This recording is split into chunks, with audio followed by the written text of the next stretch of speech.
Mathieu, c'est aujourd'hui que sort le coffret Renault, les années béton. Oui, l'intégrale des enregistrements studio et live entre 1975 et 1983. Alors il s'agit des disques comme Amoureux de Paname. Moi je suis amoureux de Paname,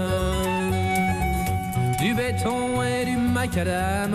Ou encore Laisse Béton. J'étais tranquille, j'étais peinard, accoudé au flipper, le type est entré dans le bar, a commandé un jambon beurre. Puis Ou encore s'est Morgane de approché Toi.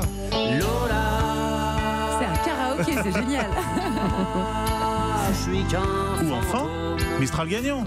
À m'asseoir sur un banc, 5 minutes avec toi, et regarder les gens tant qu'il y en a. Voilà, ça donne tout de suite envie d'acheter ce coffret édition limitée, les années béton de Renault, avec 11 CD, un DVD et un livre de 48 pages. Un nouvel extrait maintenant du futur album de MC Solar. Pour vous, Patrick, Géopoétique, c'est le titre.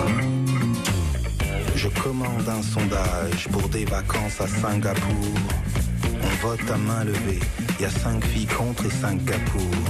Routard, je leur soumets mes vacances seules Toujours en ces rimes exilé. Géopoétiques d'MC Solar, qui sera d'ailleurs le titre de l'album qu'on attend toujours avec impatience pour le 3 novembre prochain. Parmi les sorties du jour également, un nouveau disque de Charles Pazzi. Oui, Brix, c'est son nom et l'artiste continue d'explorer son chemin intimiste. I'm gonna love you all the way. It sounds silly, but that's okay. C'est déjà son 4e album chez le prestigieux label Blue Note. Signalons aussi le nouveau disque de Bernard Lavilliers, dont on entendra un titre en intégralité dans quelques minutes.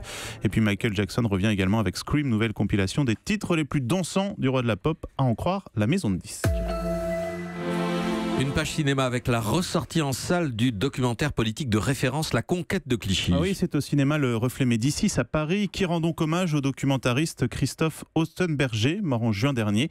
Il programme donc son film qui raconte la campagne victorieuse de Didier Schuller aux élections cantonales de 94. Et lorsqu'il sort en 95, Didier Schuller est en fuite, impliqué dans une affaire politico-financière liée au financement occulte du RPR.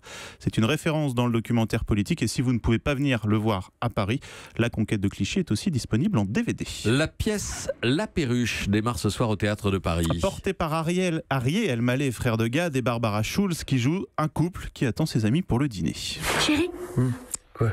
c'est demain qu'ils viennent dîner, David et Catherine? Mais t'as vu l'heure? Je dors là, moi. J'ai rien prévu, je sais pas ce que je vais leur faire à manger. Tu fais quoi demain? Rien? Je crois pas que ça te laisse autant d'y penser. Je sais pas si je fais mon bourguignon ou plutôt un petit rôti. Je crois que je vais faire un petit rôti, c'est... Sauf que ses amis n'arriveront jamais à leur accident. Séparation, que s'est-il passé? Le débat s'ouvre et les deux ne sont pas d'accord. La Perruche, c'est au Théâtre de Paris à partir de ce soir. Enfin, une BD à noter dans les sorties du jour. Opération Copperhead de Jean Aramba, inspirée d'une histoire vraie, celle d'un sosie du maréchal Montgomery qui en mai 44 s'envole pour Gibraltar à bord de l'avion privé de Winston Churchill. Sa mission, faire croire aux Allemands que le débarquement aura lieu dans le sud de la France. Et dans cette mission, il y avait notamment les deux futurs acteurs Peter Ustinov et David Niven. La BD raconte le moment où il se remémore tous ses souvenirs sur le tournage du film Mort sur le Nil. Ça s'appelle Opération Copperhead et c'est chez Dargaud. Europe 1.